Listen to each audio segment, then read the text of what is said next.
I can't even imagine what the suicide and homicide and just the rates of depression, and accidental deaths due to overdose are going to look like in the future.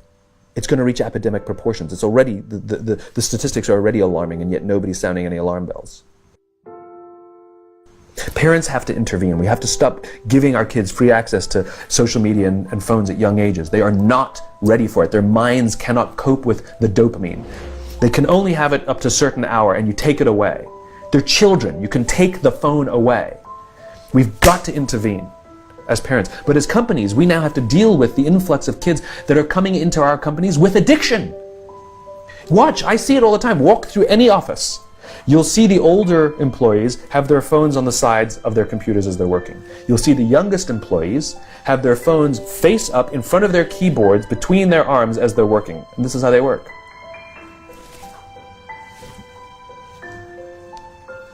And the science is alarming. They did experiments on mice where they did the multitasking. They put flashing lights to mimic going from the computer to the cell phone, the computer to the cell phone to the TV.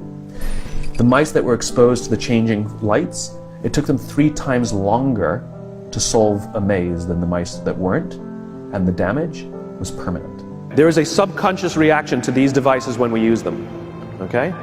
What if I were to hold my phone while I'm talking to you? I'm not checking it, it's not buzzing, it's not beeping, I'm nothing, I'm just holding it. Do you feel at this moment that you are the most important thing to me right now?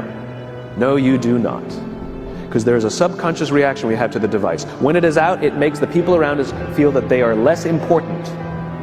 So when we're walking down the halls in our offices and somebody says, hey boss, can I ask you a question? You go, sure, what's on your mind? We've just told them they're not that important. Or we can go, sure, what's on your mind? And if you don't have a pocket, find a shelf, put it on the shelf, come back and say, sure, what's on your mind? When we show up to a meeting, or a lunch, or a dinner, with our colleagues, our clients, or our friends, or our families, and we put the phone on the table, we have announced to everyone in the room that they are not that important to us. And by the way, putting the phone upside down is not more polite. My favorite one is when the meeting or at a lunch with someone that the phone will ring and the caller ID will pop up and they will go, I'm not going to get it. Oh, so magnanimous. Oh, lucky to eat with you today. Or they could just put the damn thing away. You can tell how addicted we are. When somebody pulls out their phone when you're with them, how uncomfortable does that make us feel? You're walking down the street with someone, they pull their phone out. We feel stupid, so what do? We pull our phones out. We're so addicted. Somebody goes to the bathroom when we're at dinner, and what do we have to sit there by ourselves? God forbid we should look around the room for 5 minutes. We pull our phones out. Meetings, awful. What do we do when a meeting happens, right? Everybody's sitting waiting for the meeting to start. Bob's running a few minutes late. Bob's here? Okay, start the meeting.